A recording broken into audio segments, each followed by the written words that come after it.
kancil yang jahil, dan tikus yang baik. Hai kawan, jumpa lagi. Abang Ridwan kali ini akan menggambar dan juga menceritakan satu dongeng yang berjudul Kancil yang Jahil dan Tikus yang Baik. Bagaimanakah kelanjutan ceritanya? Sebelum ke alur ceritanya, pastikan untuk mensupport kita ya dengan cara like, komen, subscribe, dan nyalakan loncengnya juga ya. Oke, kita langsung ke alur ceritanya ya. Pada suatu ketika, hiduplah dua ekor kancil bersaudara. Mereka berdua menghuni hutan belantara yang sangat subur. Kakaknya bernama Manggut, sedangkan adiknya bernama Kanca.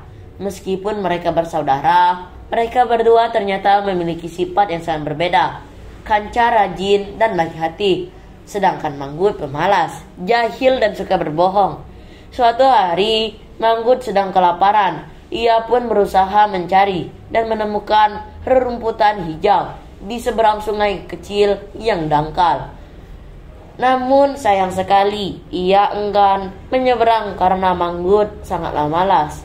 Akhirnya, Manggut pun mencuri makanan milik adiknya. Sewaktu Kanca ingin makan, dia terkejut karena memakannya jatahnya sudah habis. Kanca lalu bertanya kepada Manggut, "Di mana makanannya?" Manggut bohong. "Makananmu habis dicuri tikus," katanya. "Ah, mana mungkin dimakan tikus," balas Kanca. "Iya, masa kamu tidak percaya dengan kakak sendiri?" jawab Manggut meyakinkan. Mula-mulanya Kanca tidak percaya dengan ucapan Manggut. Tetapi setelah Manggut mengatakannya berkali-kali, akhirnya dia percaya juga. Namun ternyata tanpa sepengetahuan Manggut, Kanca mencoba memanggil tikus ke rumahnya, meminta pertanggungjawaban. Esok paginya, tikus datang memenuhi panggilan Kanca. Melihat tikus datang, raut muka Manggut terlihat agak memucat. "Tikus, apakah kamu yang kemarin mencuri makananku?" tanya Kanca pada tikus. "Hah, mencuri makananmu?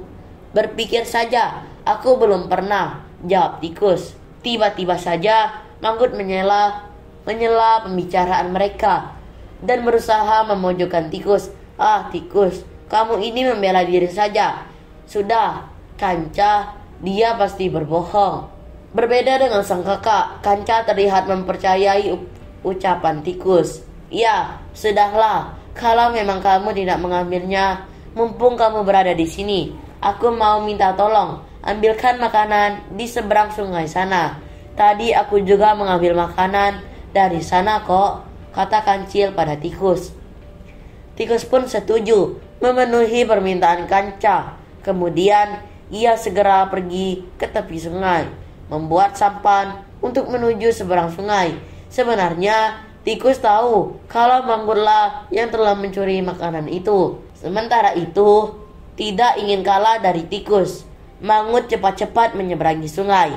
Ia hendak memasang perangkap tikus agar tikus terjebak dan tikus bisa kembali. Setelah sampan selesai dibuat, tikus pun segera berlayar ke seberang sungai. Ketika hampir mendekati tepian sungai, tikus melihat ada perangkap yang terpasang di tepian.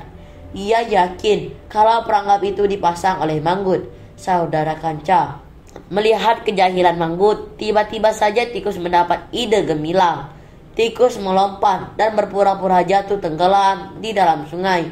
"Aduh, Manggut, tolong aku. Aku hampir tenggelam. Aku tidak bisa berenang," teriak tikus. Mendengar itu, Manggut segera menolong tikus.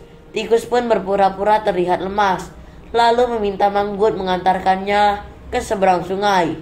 Sesampai di seberang sungai, tikus kembali meminta Manggut menemaninya mengambil makanan. Mereka berdua akhirnya tiba di tepian dan berjalan bersama. Manggut sepertinya lupa terhadap perangkap yang ia pasang sebelumnya. Ia terus saja berjalan tanpa memperhatikan sekitar. Tiba-tiba saja kaki Manggut terperangkap jebakan yang ia siapkan sendiri. Manggut pun berteriak kesakitan. Tikus yang kaget akan teriakan Manggut segera menolong. Dengan hati-hati, tikus melepaskan perangkap yang menjepit kaki kanan Manggut. Darah tampak keluar dari luka lecet di kakinya. Sambil menahan sakit, Manggut kemudian berterus terang pada tikus. Tikus, maafkan aku ya, sudah menuduhmu. Sebenarnya, aku yang telah mencuri makan milik kancang. Aku juga yang membuat perangkap ini untuk menjebakmu. Karena tingkahku ini, kamu jadi perlu menyeberang sungai untuk mengambil makanan. Tidak apa-apa Manggut, baguslah kalau kamu mengakuinya. Tapi ingat, jangan diulangi lagi ya, kata tikus sambil mengobati luka Manggut. Manggut sangat menyesali perbuatan buruknya dan berjanji tidak akan mengulanginya lagi. Di kemudian hari, ia pun berterima kasih pada tikus karena mau memaafkan dan mengobati lukanya. Dan cerita pun selesai. Pesan moral dari cerita kita kali ini yaitu kita belajar untuk tidak berbohong dan jahil seperti Manggut. Kedua perbuatan itu bukanlah perbuatan baik, malah dapat menyakiti juga merugikan orang lain. Sebaiknya perbuatan seperti itu tidak dilakukan. Di sisi lain, kita juga belajar untuk meniru karakter tikus. Meskipun ia difitnah dan dikerjai, tikus tetap mau menolong Manggut. Dari sini kita belajar bahwa perbuatan baik itu perlu dilakukan tanpa memandang sikap buruk orang lain. Makasih banyak ya kawan-kawan sudah menyimak cerita kita kali ini. Sampai jumpa di kisah dan cerita yang lainnya. Bye bye.